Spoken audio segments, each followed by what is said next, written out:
river and the bridge glided along under the train with perfect ease. Finally a railway station appeared. The station master stood on the platform with his red flag, and moved slowly toward the train.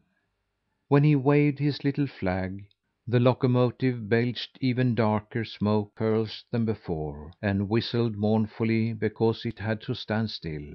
All of a sudden it began to move toward the south like everything else. The boy saw all the coach doors open and the passengers step out, while both cars and people were moving southward. He glanced away from the earth and tried to look straight ahead. Staring at the queer railway train had made him dizzy, but after he had gazed for a moment at a little white cloud, he was tired of that and looked down again, thinking all the while that the eagle and himself were quite still, and that everything else was travelling on south. Fancy! Suppose the grain field just then running along under him, which must have been newly sown, for he had seen a green blade on it, were to travel all the way down to Skåne, where the rye was in full bloom at this season. Up here the pine forests were different. The trees were bare, the branches short, and the needles were almost black. Many trees were bald at the top and looked sickly. If a forest like that were to journey down to Kolmården and see a real forest, how inferior it would feel! The gardens which he now saw had some pretty bushes, but no fruit trees or lindens or chestnut trees, only mountain ash and birch. There were some vegetable beds, but they were not as yet hoed or planted.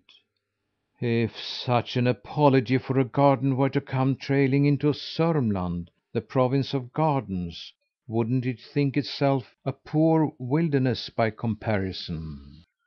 Imagine an immense plain like the one now gliding beneath him, coming under the very eyes of the poor Småland peasants. They would hurry away from their meagre garden plots and stony fields to begin ploughing and sowing.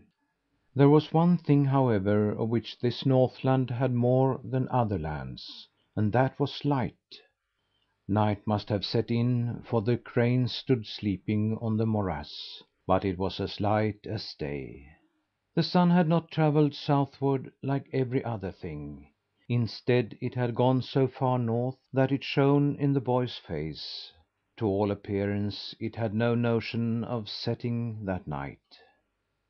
If this light and this sun were only shining on West Vemmenhög, it would suit the boy's father and mother to a dot to have a working day that lasted 24 hours. Sunday, June 19th. The boy raised his head and looked around perfectly bewildered. It was mighty queer. Here he lay sleeping in some place where he had not been before.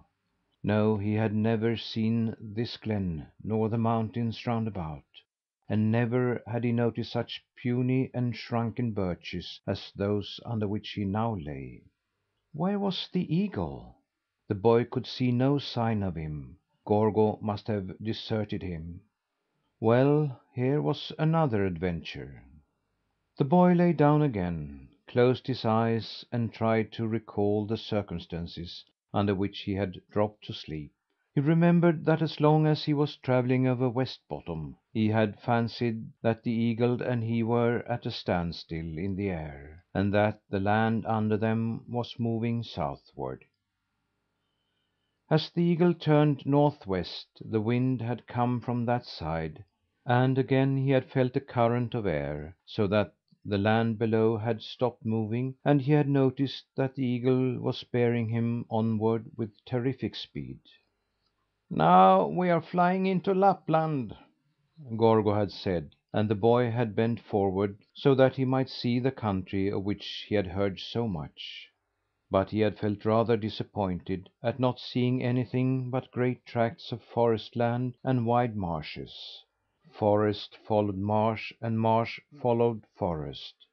The monotony of the whole finally made him so sleepy that he had nearly dropped to the ground. He said to the eagle that he could not stay on his back another minute, but must sleep a while.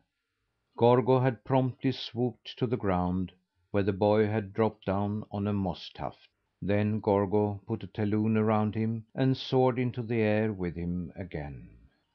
"Go to sleep, Thumbietot!" he cried. "The sunshine keeps me awake, and I want to continue the journey." Although the boy hung in this uncomfortable position, he actually dozed and dreamt.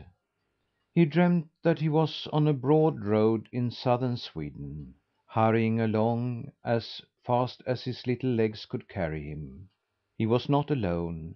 Many wayfarers were tramping in the same direction. Close beside him marched grain filled rye blades, blossoming cornflowers, and yellow daisies. Heavily laden apple trees were puffing along, followed by vine covered beanstalks, big clusters of white daisies, and masses of berry bushes.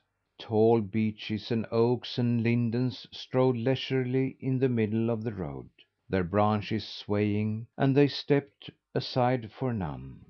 Between the boy's tiny feet darted the little flowers wild strawberry blossoms, white anemones, clover, and forget me nots. At first he thought that only the vegetable family was on the march, but presently he saw that animals and people accompanied them.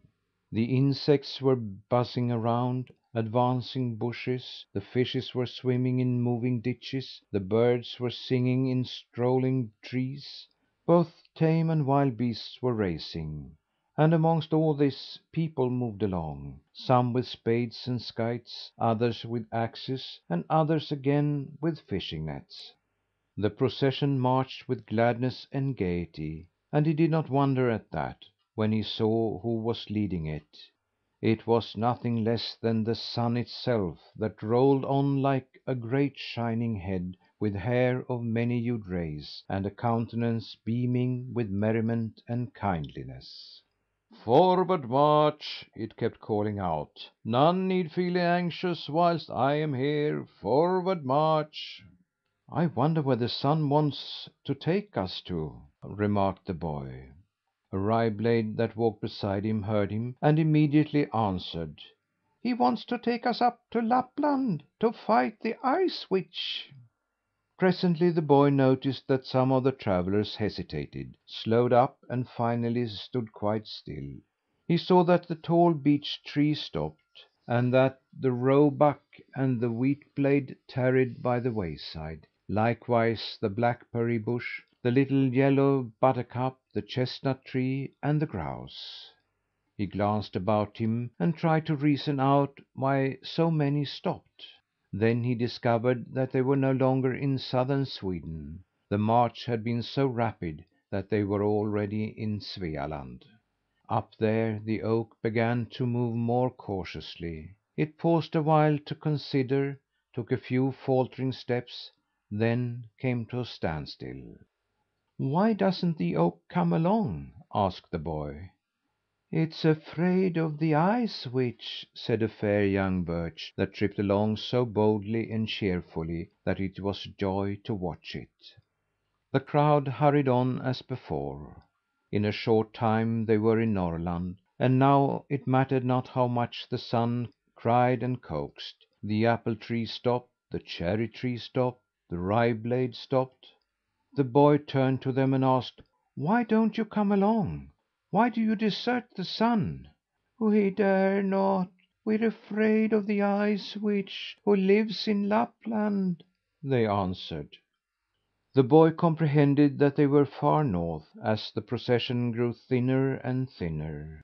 The rye blade, the barley, the wild strawberry, the blueberry bush, the pea stalk, the currant bush had come along as far as this. The elk and the domestic cow had been walking side by side, but now they stopped. The Sun, no doubt, would have been almost deserted if new followers had not happened along. Osier bushes and a lot of brushy vegetation joined the procession. Laps and reindeer, mountain owls and mountain fox and willow grouse followed.